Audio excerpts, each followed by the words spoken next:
My mom begged me to come home for Christmas. I'm Claire Miller, 30. In London, she FaceTimed me, sobbing about how much the family and the kids missed me. I still flew to San Diego with a suitcase full of gifts, guilt gnawing at my stomach. But when she opened the door, she stared at my luggage, not my face. "You'll babysit your brother's kids," she said, ushering me in. "We're going on a family trip." Jason smirked from the couch, his kids hanging off his arms, everyone laughing. Something in me clicked off. I set my suitcase down and said one sentence. That one sentence killed their vacation and put their house on the line. 2 weeks before that 3:00 a.m. FaceTime call, the groundwork was already there. Mom had sent me screenshots of holiday flight prices. "We could never afford a trip like that," she wrote. "Not unless you help a little, just this once. Just this once." That was the phrase that started everything. When Dad needed knee surgery, I wired money. When my brother Jason maxed his cards on some e-commerce dream, I helped consolidate his debt so his credit wouldn't tank. When the water heater broke and the mortgage slipped, I sent more. Then, I'd watch Mom post brunch photos the very next week. I live in a tiny London flat. I cook at home. I walk to work in the rain to save on fare. Yet somehow, I was paying for streaming services, takeout, and utilities in a house I didn't live in, on a continent I didn't live on. But this time, before I booked a ticket home, I watched. I kept every Zelle transfer, every PayPal receipt, every "thank you honey, we'll pay you back when things calm down." I stopped deleting the evidence. Then, one email changed everything. The subject line read, "Important documents regarding your home loan."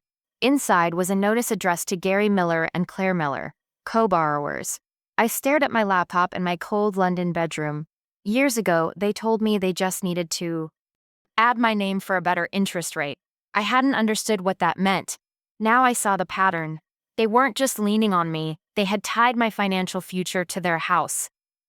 The only time I was part of this family was when a bill was due. I almost said no to coming home. But then a thought surfaced. If they could drag me across an ocean for my money, I could finally go there to say enough. I rolled my suitcase inside. My niece and nephew Mia and Logan grabbed my hands, dragging me toward the kitchen. On the granite counter lay a printed itinerary. Resort photos, flight times, family package in bold letters.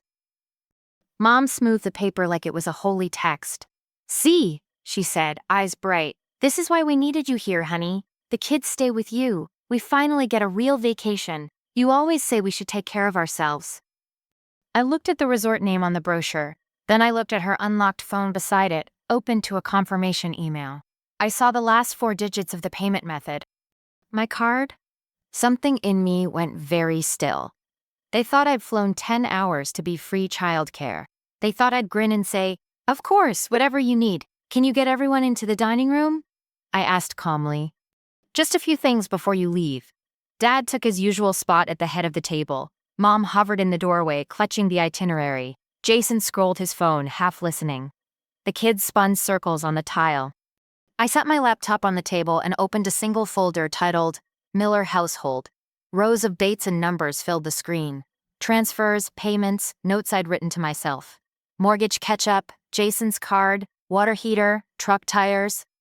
Past due electric. Every "just this once" had its own line now. Last March I began, my voice steady. "You called because the mortgage was 2 months behind. I wired $1,200. I scrolled down. In June, Jason's business expenses maxed his card. I sent $2,500. When the water heater broke, $900. When Dad's truck needed tires, $600. When the electric bill was past due, $300, and then $400. I scrolled slower now, not skipping the comforts. Streaming subscriptions, delivery fees, family phone plan, sales weekends, dressed up as crises. Jason stopped scrolling his phone. The color drained from his face as he read my notes. "I'll pay you back next month," was written there in his own words, next to the date. Mom's hand flew to her mouth. She saw her texts beside deposits for gas and can't-miss brunches. Dad's jaw clenched when he saw the knee surgery copay next to a screenshot of a receipt for a brand new 65-inch television bought 2 days later. "This isn't fair," Mom whispered. "You're making us look like bad people." "I'm not making you look like anything," I said.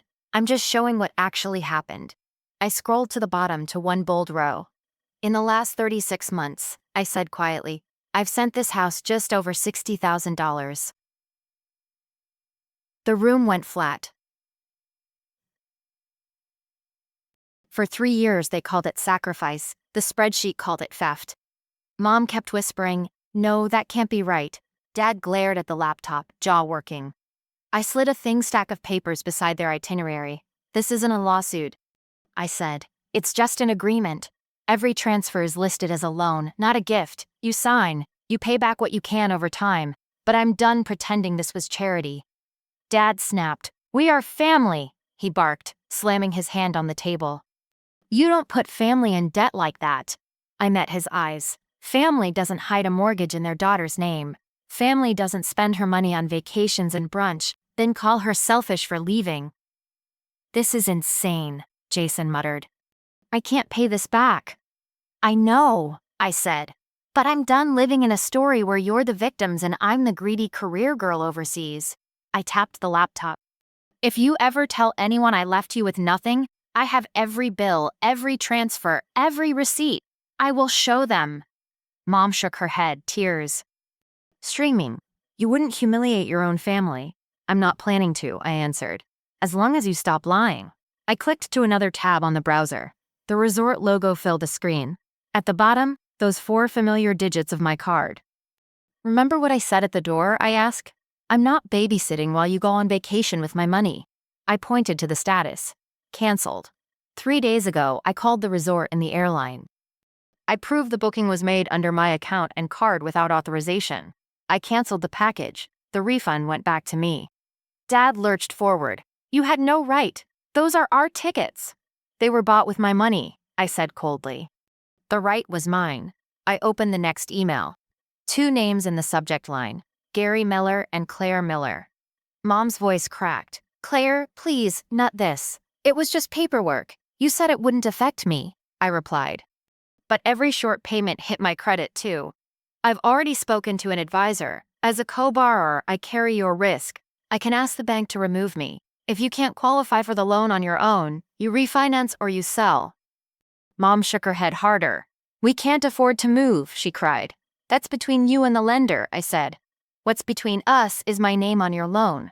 I pulled one final layer from my bag. This is my notice. I'm stopping all automatic payments for this house, and I'm closing the joint emergency account. How are we supposed to manage all this? Mom sobbed. The same way I do in London, I said. With your own income and your own consequences. For the first time, I won't be paying for your choices. The air in that dining room went heavy, suffocating. Dad stared at the letters, then at me. This is cruel, he muttered. You're punishing us because you think you're better than us. What about groceries? The utilities? Mom asked, voice shaking. I turned the laptop back around and pulled at the autopays. As of today, I said, clicking the mouse. Mortgage top-up, electric, internet, Netflix, click, click, click. Confirmation emails hit my phone, buzzing in the silence. Jason pushed his chair back. Claire, at least give us time, he pleaded. You're 34 with 2 kids, Jason, I said. You should have been doing this without me as your safety net. Dad stood so fast his chair scraped violently against the tile. If you walk out after this little show, he snapped, pointing at the front door, don't bother coming back. My legs shook when I stood and lifted my suitcase. Every part of me, the daughter who wanted approval, the sister who wanted to help, wanted to drop it, apologize, and fix it. You're the ones who decided my value here was money, I said. If I'm not welcome without my credit card, I was never really welcome at all. Get out, Dad hissed. So I did.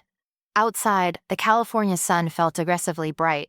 I could hear the kids arguing about a cartoon inside, still expecting a vacation. That no longer existed. I ordered a rideshare and entered an address I'd never shared with them. 15 minutes later, we pulled up to a glass building downtown. 6 months earlier, quietly, I'd put a down payment on a tiny condo in San Diego. They thought it was a someday plan. The papers were already signed. Inside, it was almost empty. A mattress and 2 boxes. I opened my laptop on the bare counter. Disney Plus, canceled. Hulu, canceled. Family Spotify, canceled. Every confirmation felt like cutting a cord wrapped around my ribs. That night, the doubts came hard. What if I'd gone too far? What if they really couldn't keep the lights on? Then, I pictured Mom opening the door like I was hired help. Jason joking about snot on jet-lagged Aunt Claire. The resort booked on my card without asking. Underneath the fear, something thin and quiet settled in my chest. Peace. A week later, a friend sent a screenshot of Dad's Facebook post. "Our daughter flew from London and chose money over blood," he'd written. People poured sympathy in the comments, blaming the unnamed, heartless daughter. My fingers hovered over my phone. I almost begged him to take it down. Instead, I emailed my financial advisor, told her about the post and the years of transfers. Her answer was simple: document everything. Keep every receipt. Make sure the systems see who has actually been paying. Over the next few weeks, envelopes landed at their house.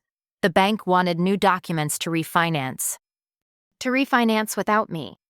The IRS had questions. Utilities wanted full payments, not top-ups. The thought I'd been funding finally started to lift. Their crisis finally had their names on it, not mine. By the next Christmas, distance was our normal. I heard about my family through screenshots, not phone calls. One rainy Tuesday, someone knocked on my condo door. Through the peephole, I saw my mother. No full makeup now, just a tired woman with a grocery bag. I opened the door. "I didn't know it looked like this," she said, looking around my small studio. "I always pictured you somewhere bigger." "This is what I can afford," I answered, without paying for 2 households. She winced, then reached into her bag and handed me an envelope. A check slid into my hand. "It's from selling things," she murmured. "It's not much, but it's something." My throat tightened. The amount didn't matter. For once, the money was moving toward me, not away. "Your father still tells everyone you betrayed us," she whispered. "He says you chose money over family." "But we did use you, Claire. I did. I'm not asking you to hate him," I said. "I'm asking you to stop rewriting what happened. Do you think someday you could come for Christmas?" she asked. "Just dinner. No money talk. No surprises." "Maybe," I said. "If everyone understands I'm not the safety net anymore. If I come, it's because I want to." After she left, I put the check in a drawer. I didn't cash it. I just needed proof. The current had finally reversed. My dad didn't change, he just posted more vague, wounded speeches online. I muted him, then eventually blocked his number and profile. On Christmas Eve, I sat alone on my thrift store couch in my own quiet home. No flights, no emergencies, just a silence that finally belonged to me. Here's what I learned. Real family survives your boundaries. Users don't. I didn't choose money over blood. I chose to stop bleeding for free. My